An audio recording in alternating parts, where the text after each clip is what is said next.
La entrega anual de los premios Nobel en Estocolmo es un gran acontecimiento mediático. Cada uno de los premiados recibe 1 millón de euros.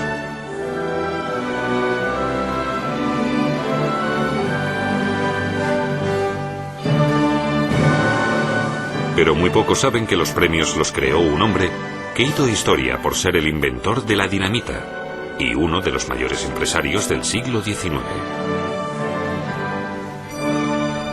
¿Quién fue este hombre que revolucionó con sus inventos las técnicas de armamento y que, sin embargo, se opuso durante toda su vida a la guerra? Alfred Nobel y la dinamita. Alfred Nobel nació el 21 de octubre de 1833 en Estocolmo. En aquel momento, su familia tenía muchos problemas económicos. Ese mismo año su padre tuvo que declararse en quiebra. Se había creado un nombre con la construcción de minas marinas. Después de la quiebra, se marchó solo a San Petersburgo para levantar allí un nuevo negocio de armamento. En 1842, su familia pudo reunirse finalmente con él. Allí, Alfred recibía clases de un profesor privado. Mostraba interés por las ciencias naturales y muy especialmente por la literatura. Para quitarle esa idea de la cabeza, en 1850 su padre lo envió en un viaje de estudios a Alemania, Inglaterra, América y Francia. En París, Nobel fue ayudante del químico Théophile Jules Pelouse, un puesto que también había ocupado pocos años antes Ascanio Sobrero.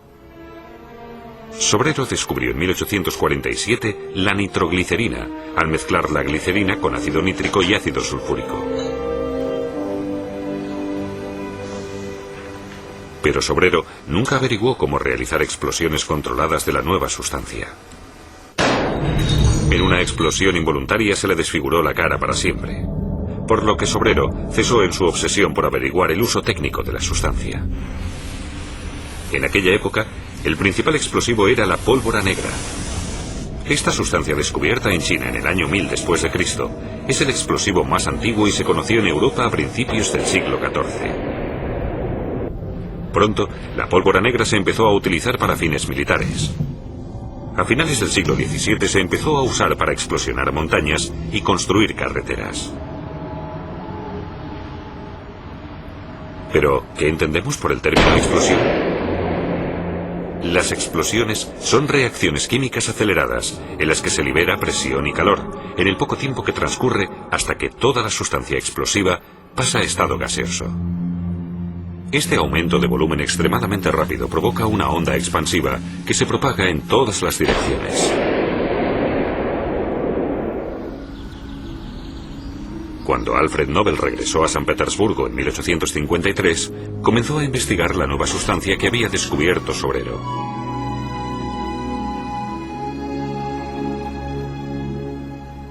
Nobel quedó fascinado. La nitroglicerina no solo poseía de 6 a 7 veces más potencia que la pólvora negra. La glicerina era una materia prima mucho más barata que se obtenía de la producción del jabón.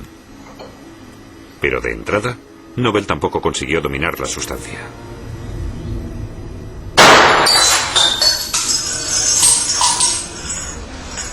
Por la guerra de Crimea, en aquella época el negocio de los Nobel empezó a ir mejor.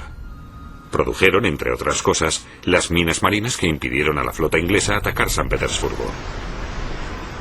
Pero conforme iban perdiendo la guerra, los rusos se iban quedando sin materias primas para fabricar más armamento. En 1863, la empresa Nobel vuelve a ir a la bancarrota y la familia regresa de nuevo a Estocolmo.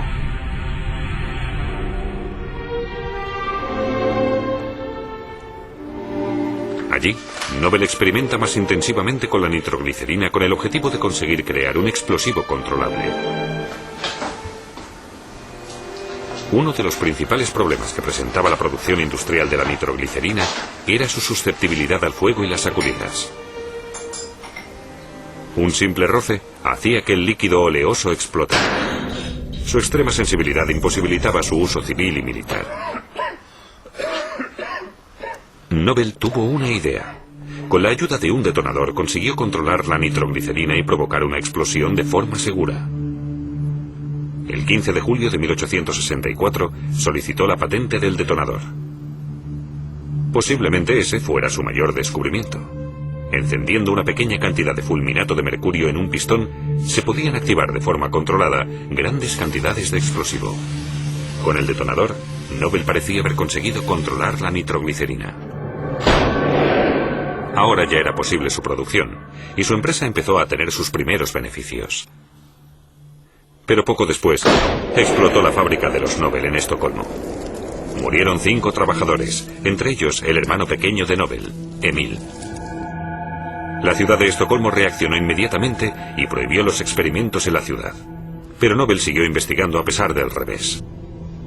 Para su industrialización, era necesario conseguir que el explosivo fuera seguro.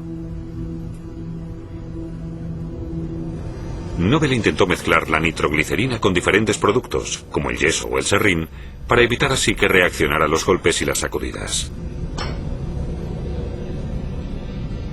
Pero siguió sin encontrar la solución a su problema.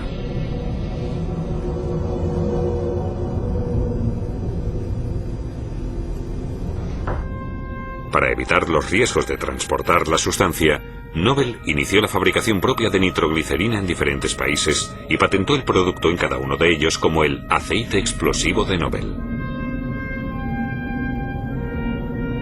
En 1865, Nobel abrió un nuevo taller en Krümmel, cerca de Hamburgo.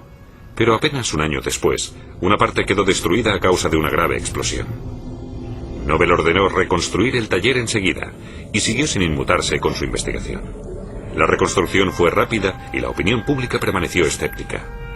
No tuvo tanta suerte en otros países, donde se discutía una posible prohibición de la sustancia. Pero Nobel estaba convencido de que el accidente se debía únicamente a una mala utilización del producto. Y el destino volvió a ayudarle.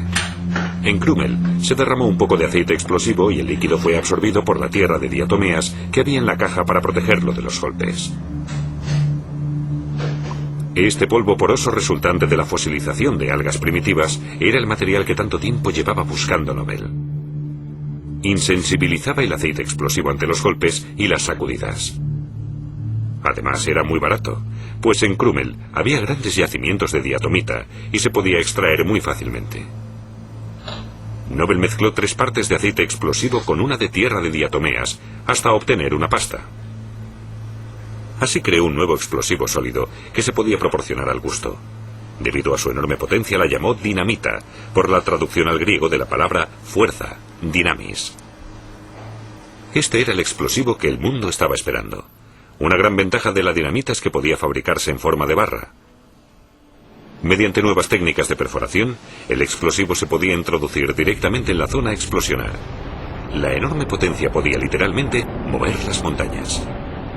Por fin se pudieron llevar a cabo grandes construcciones como el túnel de San Gotardo, el canal de Corinto o el canal de Panamá.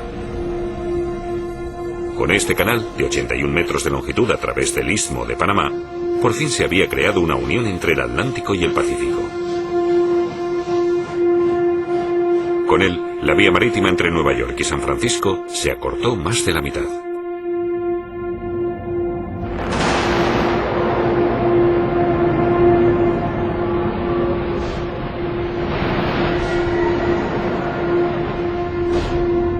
Nobel merecía ahora un reconocimiento por la dinamita. Su producción en Krümmel se duplicaba anualmente, y Nobel abrió nuevas fábricas en Alemania, Inglaterra y Estados Unidos. Al ver que sus talleres independientes competían entre ellos y acababan bajando los precios, Nobel fusionó todas sus empresas en una sociedad.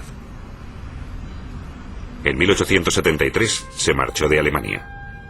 Por motivos de salud, Nobel, que caía enfermo muy frecuentemente desde su juventud, se trasladó a París.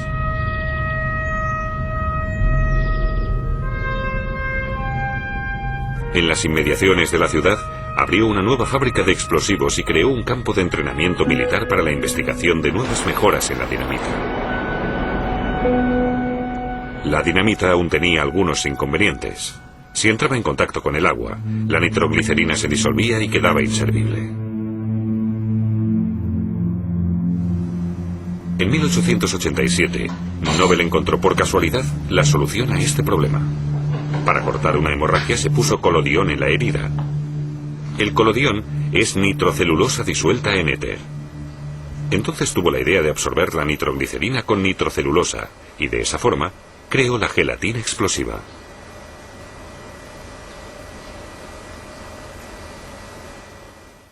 Este explosivo no solo tenía la ventaja de ser mucho más potente por su elevado contenido de nitroglicerina. Además, no era disoluble en agua y por tanto permitía también las detonaciones debajo del agua.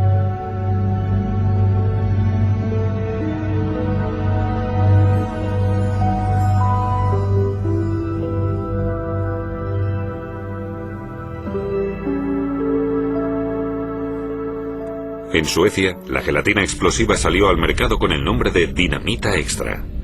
Este producto gelatinizado de nitroglicerina es lo que actualmente conocemos como dinamita. Nobel cobró crédito como investigador y empresario en todo el mundo. Para proteger sus inventos con patentes, viajó con muestras de explosivo en el equipaje de mano por medio mundo.